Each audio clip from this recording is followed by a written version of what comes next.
কলকাতা পুরসভায় এসে খোদ মেয়রের ঘরে ঢুকলেন বিজেপির এক বিধায়ক। হঠাৎ কেন তিনি এলেন সম্পূর্ণ বিপরীত মেরুর একজন নেতার কাছে? তাহলে কি 2026-এর ভোটকে সামনে রেখেই এই মুলাকাত? প্রায় আধ ঘন্টা ধরে মেয়র ফিরহাদ হাকিমের সঙ্গে বৈঠক হয় ওই বিজেপি বিধায়কের।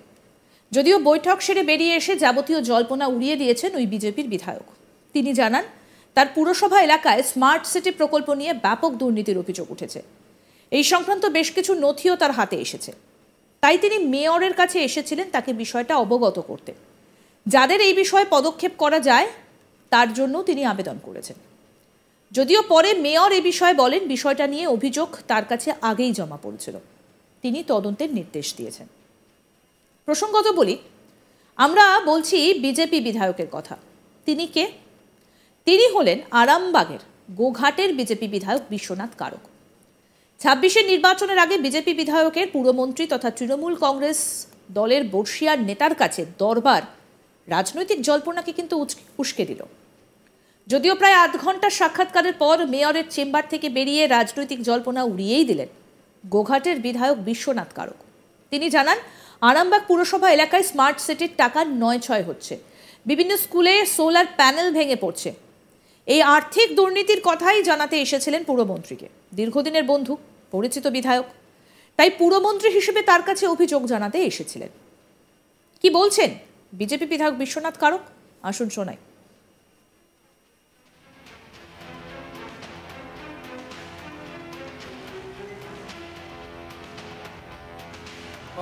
পৌরসভা আপনার চালেন, আরামবাগ পৌরসভা থেকে চেয়ারম্যান,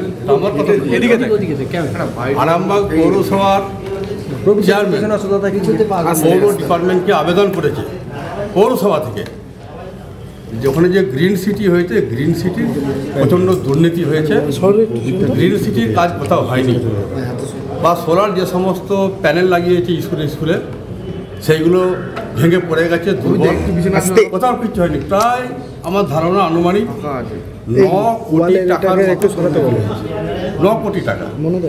সেই জন্য এটা আমার কথা নয়, আমি কিছু তথ্য পেয়েছি, সেগুলো দিয়ে গেল আরামবাগ পৌর চেয়ারম্যান। তিনি যেহেতু আবেদন করেছে ডিপার্টমেন্টে, কিছু জিনিসপত্র বা ডকুমেন্টস আমার কাছে এসে গেছে, আমি পার্সোনালি বললাম যে জিনিসটাকে দেখা এইটা যাতে করে হয়। কারণ স্কুল থেকে আবেদন করেছে, যে জায়গাগুলো আপনার ওই প্যানেল লাগানো হয়েছে সে সমস্ত ডিপার্টমেন্ট থেকে, স্কুল থেকে আবেদন করেছে, এসডিওকে আবেদন করেছে এলাকার বাসিন্দারা, বা সংস্থা এসডিওকে করেছে। সেই জন্য আমি পার্সোনালভাবে বলে যাচ্ছি, যেহেতু আরামবাগ সাব ডিভিশনটা আমারও, এবং বিশেষ করে অনেকদিন থেকে আমরা আছি ওখানে, সেই হিসেবে আমি একটু বলে গেলাম জিনিসটা দেখা, এছাড়া অন্য কিছু না। আরামবাগ যে চেয়ারম্যান বলেছেন সেটা যে মানে পুরমন্ত্রী গুরুত্ব দেবেন, গুরুত্ব দেবেন, উনি তো বললেন, হ্যাঁ আমাকেও জানিয়েছে, জানিয়েছে যেহেতু, তাহলে আপনি একটু দেখুন। অনেকে মনে করছে যে আপনার আজকে এই যে সাক্ষাৎ, এর পেছনে আগামী দিনে রাজনৈতিক পথ 26-এর একটু এদিকে তাকিয়ে 26-এর কথা। না 26-এ কি আছে, আমি তো একটা বিশেষ রাজনৈতিক দলের আমি বিধায়ক। আমি এর আগে বামফ্রন্টের বিধায়ক ছিলাম দীর্ঘদিন ধরে।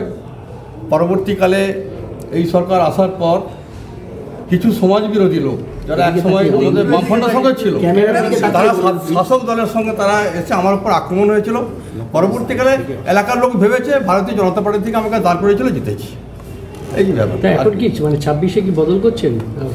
26-এ সরকার পরিবর্তনের আমরা চেষ্টা করছি। আমরা ভারতীয় জনতা পার্টির পক্ষে দাঁড়িয়ে লড়াই করব, সংবিধান অনুযায়ী লড়াই করব। সেই লড়াইয়ের মাঝখানে আমরা চেষ্টা করছি পরিবর্তন করা এই সরকারকে, অর্থাৎ পরিবর্তন হওয়ার একটা সম্ভাবনা আছে। সেই জন্যই আমরা চেষ্টা করছি। কিন্তু তা বলে এই নয় যে আমরা জনপ্রতিনিধি বলে অন্য রাজনৈতিক দলের সঙ্গে, অফিসের সঙ্গে আমাদের কোনো যোগাযোগ নাই, তা নয়। কাজের ক্ষেত্রে আমরা সবাই, যে আজকে হাকিম সাহেবের কাছে এলাম, ব্যক্তিগতভাবে আমার সঙ্গে সম্পর্ক ভালো আছে, দীর্ঘদিন উনিও বিধায়ক, মন্ত্রী, কথা বলি, এবং গোঘাটের সমস্যা হলে উনি ছুটে যান, এটা অস্বীকার করার নেই, ছুটে যান, বন্যার সময় ছুটে যান, আমরা বললে যান। সেই জন্যই আমাদের এই ব্যথা, আরামবাগের পৌরসভার এই ব্যথা যন্ত্রণাটা এলাকার মানুষের জানানোর জন্যে, ওনাদের পক্ষ থেকে জানিয়েছি কিনা জানিনি, আমরা বিধায়ক হিসেবে, জনপ্রতিনিধি হিসেবে যেহেতু দীর্ঘদিন আছি, আমরা তাদের ব্যথাটা জানি।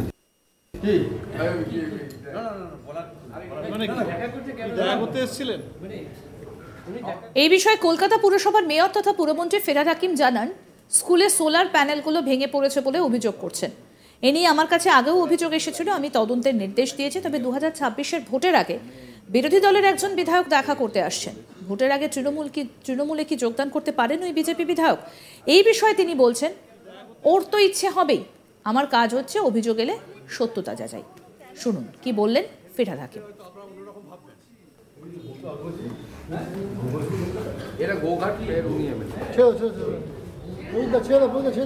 সোলার প্যানেল লাগিয়েছিল, সেগুলো নাকি ভেঙে পড়ছে। আমি অলরেডি আমার সেক্রেটারিকে বলেছি যে এগুলো কে কোন কোম্পানি লাগিয়েছিল, কেন ভেঙে পড়ছে, এটা একটা ইনকোয়ারি করানোর জন্য। উনি কি অভিযোগ জানাতে এসেছিলেন না 2026-এর কথা ভেবে উনি প্রাথমিক কথাবার্তাটা সেরে?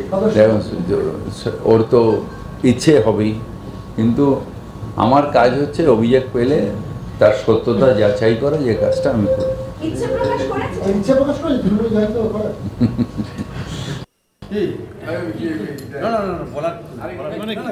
আমাদের প্রতিনিধি অনির্বাণ কি প্রতিবেদন তুলে ধরেছেন, শোনাবো এবার।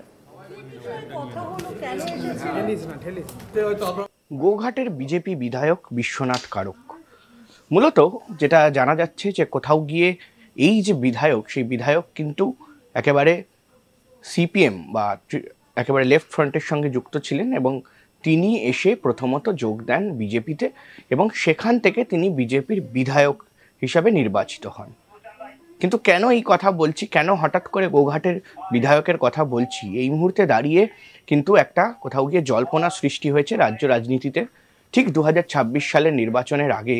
কারণ কোথাও গিয়ে এই মুহূর্তে দাঁড়িয়ে দেখা যাচ্ছে যে অনেকেই যারা বিজেপি দল করেন তাদের মধ্যে অনেকে ক্ষুব্ধ রয়েছেন এবং সেই বিষয়টা কোথাও গিয়ে কি 2026 সালের আগে বিজেপির মধ্যে প্রভাব পড়বে। কেন এই কথা বলছি এবারে একেবারে সরাসরি বলা যাক যে বিজেপি বিধায়ক বিশ্বনাথ কারক তিনি এবারে দেখা করলেন কলকাতার মেয়র ফিরহাদ হাকিমের সঙ্গে। মূলত এই মুহূর্তে দাঁড়িয়ে অনেক জল্পনা কিন্তু এই দেখা সাক্ষাতের পরে উস্কে যায়। কারণ কোথাও গিয়ে 2026 নির্বাচনের আগে কি দল বদলাবেন, রাজ্য রাজনীতিতে সেই চর্চা এখনো তুঙ্গে। মূলত একেবারে কলকাতা মিউনিসিপ্যালিটি বা কলকাতা মিউনিসিপ্যাল কর্পোরেশনের হেড অফিস, সেখানে গিয়ে ফিরহাদ হাকিমের চেম্বারে এই বিজেপি বিধায়ক দেখা করেন এবং মূলত সেখান থেকেই কিন্তু জল্পনার শুরু হয় এবং তাকে জিজ্ঞাসা করা হয় যে কী কারণে তিনি হঠাৎ করে এসছেন বা কী কারণে তিনি হঠাৎ করে তার সঙ্গে দেখা করছেন। এবং কারণ তিনি বলেন যে কিছু সোলার প্যানেল নিয়ে দুর্নীতি হয়েছিল তার এলাকায় এবং সেখানে তাদের যে পুরসভার যিনি চেয়ারম্যান ছিলেন তিনি এই বিষয়টা নিয়ে অভিযোগ জানিয়েছিল এবং সেই বিষয় নিয়ে আলোচনা করতে বিজেপির বিধায়ক তৃণমূল নেতা বা কলকাতার মেয়র ফিরহাদ হাকিমের সঙ্গে দেখা করতে আসেন। এবং তার পাশাপাশি তিনি এমনটাও বলেন যে ফিরহাদ হাকিম নাকি তার দীর্ঘদিনের বন্ধু এবং সেখানেই কিন্তু এই মুহূর্তে জল্পনা উস্কে যায় যে কোথাও গিয়ে যেখানে দাঁড়িয়ে এই মুহূর্তে বিজেপি এবং তৃণমূল কংগ্রেস রাজ্যে একটা বড় সংঘাত চলছে, সেই সংঘাতের মাঝেই কিভাবে একজন বিজেপির বিধায়ক একেবারে তৃণমূল কংগ্রেসের মন্ত্রী বা কলকাতা পুরসভার মেয়রের সঙ্গে দেখা করলেন এবং সেটাই কিন্তু কোথাও গিয়ে। আরও আপডেট পেতে দেখতে থাকুন আজ তাক বাংলা, সাবস্ক্রাইব করুন।